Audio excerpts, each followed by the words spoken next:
नमस्कार दोस्तों, उषा की आवाज चैनल में आप सभी का स्वागत है। हमारी आज की कहानी है हक।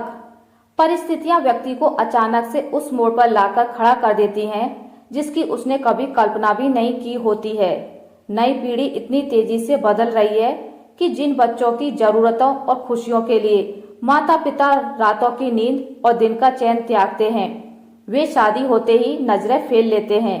शादी के बाद वे अपने परिवार में इस तरह व्यस्त हो जाते हैं कि उन्हें ना तो अपने बुजुर्ग माता पिता की भावनाओं की फिक्र रहती है, ना ही उनके गुजर बसर की परवाह। इन्हीं परिस्थितियों से जूझती हुई शीला जी आज अपने हक के लिए बेटे के खिलाफ बहुत बड़ा कदम उठाने जा रही हैं। सुबह से ही शीला जी के मन में अजीब कश्मकश ने डेरा डाल रखा है। जीवन भर जिस इज्जत की डोर थामे हुए थी, आज वही पंचायत में नीलाम होने जा रही है। सीने में उबलते जज्बात आंखों से आंसू बनकर निकल पड़े। फागुन का महीना था। रह रहकर ठंडी बयार शरीर को सुखद शीतलता का एहसास करा रही थी, परंतु शीला जी की हृदयाग्नि को यह शीतल बयार भी शांत नहीं कर पा रही थी। बेटे के खिलाफ पंचायत जाने की बात से रह रहकर शीला जी के सीने में हजारों तीर गड़ रहे थे। उनका दिल दर्द से करा रहा था। जिस बेटे की इज्जत को नीलाम होने से वर्षों बचाती आई हैं, आखिर वो नीलाम होने पंचायत में पहुंच ही गई। शीला जी सोच विचारों के सागर में डूबने लगती हैं। 3 बेटियों के जन्म के बाद शीला जी एक बेटा के लिए पति के साथ मंदिरों मस्जिदों की दर-दर ठोकर खाती रहीं और देवी देवताओं से मन्नतें मांगती रहीं। आखिरकार उनकी मन्नत पूरी हुई और उन्हें पुत्र रत्न की प्राप्ति हुई।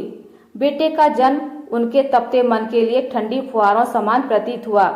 उनकी जिंदगी में खुशियों की बारिश हो चुकी थी। शीला दंपति की जिंदगी की धुरी उनका बेटा बन चुका था। समय के साथ बच्चे बड़े हो गए थे। बेटियों की शादी कर उन्होंने अपनी जिम्मेदारियों से मुक्ति ले ली। बेटा भी पढ़ लिख कर गृहस्थी बसाकर शहर में रम गया। शीला जी पति के साथ गांव में सुखमय जीवन व्यतीत कर रही थी, परंतु आने वाले कल को किसने देखा है। एक दिन अचानक हृदय गति रुकने से उनके पति की मौत हो गई। बेटे बहू पिता का अंतिम संस्कार कर शहर लौट गए। बेटे ने एक बार भी ऊपरी मन से साथ चलने को नहीं कहा। पति के बिना शीला जी की जिंदगी वीरान हो चुकी थी, परंतु खुद से साहस बटोरकर और सगे संबंधियों की सहायता से वे अपना जीवन यापन करने लगी। पति की खरीदी हुई कुछ जमीन थी, जिसकी फसल से जैसे तैसे उनका गुजारा हो जाता था। बेटा कभी उनकी जरूरतों को ना तो महसूस करता, ना ही उन्हें पैसे देता। शीला जी भी थोड़े में ही गुजारा कर लेती, परंतु कभी भी उन्होंने ना तो बेटे से पैसे मांगे, ना तो उन्होंने किसी से कभी बेटे की शिकायत की। हर साल उनके बेटे बहू केवल दिवाली में घर आते। दिवाली में बेटे बहू और पोते पोतियों के आने से उनका घर जगमगा उठता। बच्चों के संग कुछ दिन शीला जी का भी बचपन लौट आता। चंद दिनों में ही शीला जी जिंदगी भर की सारी खुशियां बटोर लेती।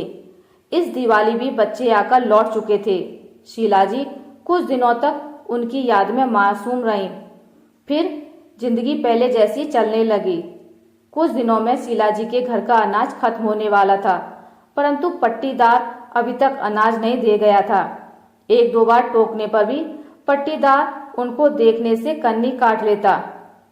भेंट होने पर पट्टीदार टाल मटोल करते हुए कहता, माँ जी दे दूंगा। शीला जी को कुछ कुछ आभास होने लगा था कि दाल में कुछ काला अवश्य है, परंतु उन्हें बेटे बहू की करतूत का जरा भी आभास नहीं था। आज घर में एक मुट्ठी भी अनाज नहीं था। पिछले कई दिनों से शीला जी मानसिक पीड़ा से जूझ रही थी। जिस बेटे बहू की इज्जत को मान सम्मान की चादरों से पर्दा करके जी रही थी, आज वे उसी को बेपर्दा करने को मजबूर हो गई हैं। उनके सब्र का बांध मानो टूट पड़ा हो। कभी भी उन्होंने बेटे से पैसे या अन्य चीजों की मांग नहीं रखी थी। बस उनके लिए 2 जून की रोटी ही काफी थी, परंतु जब 2 जून की रोटी पर भी आफत आ गई तो कोई ना कोई कदम तो उठाना ही होगा। इसी ऊहापोह में शाम हो गई, लेकिन बेटे के खिलाफ बोलने के लिए उनका दिल राजी नहीं हो रहा था। उसी समय उनकी सहेली नीरा ने आकर कहा, शीला जल्दी चलो, पंचायत बैठने का समय हो गया है। नीरा, मुझे तो शर्म आ रही है। पंचायत में बेटे बहू के खिलाफ कैसे बोलूंगी। शीला, अपनी जीविका के लिए किसी से भीख मांगने की अपेक्षा हक के लिए आवाज उठाना ही बेहतर है। शीला जी अपनी सहेली के साथ पंचायत रवाना हो जाती हैं। गांवों में छोटी मोटी समस्याओं का निपटारा पंचायत द्वारा ही हो जाता है। शाम के समय पंचायत बैठने की तैयारी चल रही थी। आज शीला जी की समस्याओं का समाधान होना था। पंचों तथा गांवों के प्रतिष्ठित लोगों के लिए कुर्सियां लग चुकी थी। कुछ समय के इंतजार के बाद पंचायत शुरू हो गई। शीला जी ने झिझकते हुए पंचायत के सामने बुझे स्वर में अपना पक्ष रखा। अभी भी उनके मन में पंचायत में बेटे की इज्जत उछालने की ग्लानि है। उनकी दोस्त नीरा हाथ पकड़कर उन्हें हिम्मत दे रही है। बेटे बहू तो पहले ही शहर जा चुके हैं, परंतु फसल देने वाला पट्टीदार उपस्थित है। सरपंच ने अपना सामाजिक कर्तव्य निभाते हुए पट्टीदार से पूछा, तुमने इस बार शीला जी को फसल क्यों नहीं दी? पट्टीदार बोला, सरपंच महोदय, इसमें मेरी कोई गलती नहीं है। इस बार शीला जी के बेटे बहू ने उन्हें फसल देने से मना किया है। फसल बेचकर पैसे उन्हें भेजने को कहा है। बेटे बहू की करतूत सुनकर शीला जी का कलेजा दुखी हो उठता है, पर किसी तरह खुद पर काबू रखकर पंचायत के फैसले का इंतजार करती हैं। सरपंच एक बार फिर पट्टीदार से पूछता है, शीला जी के बेटे बहू ने फसल देने से इनकार क्यों किया है? पट्टीदार ने कहा, शीला जी का बेटा इस जमीन का हकदार है, तो मैं उनकी बात कैसे टाल सकता हूँ? सरपंच ने नाराज होते हुए कहा, पट्टीदार, इस जमीन का हकदार बेटा नहीं बल्कि शीला जी हैं। ये जमीन उनके पति की खरीदी हुई है, बेटे की नहीं। इस कारण फसल की असली हकदार शीला जी ही हैं, उनका बेटा नहीं। पट्टीदार ने कहा, सरपंच महोदय, एक बार फोन से शीला जी के बेटे से तो पूछ लें।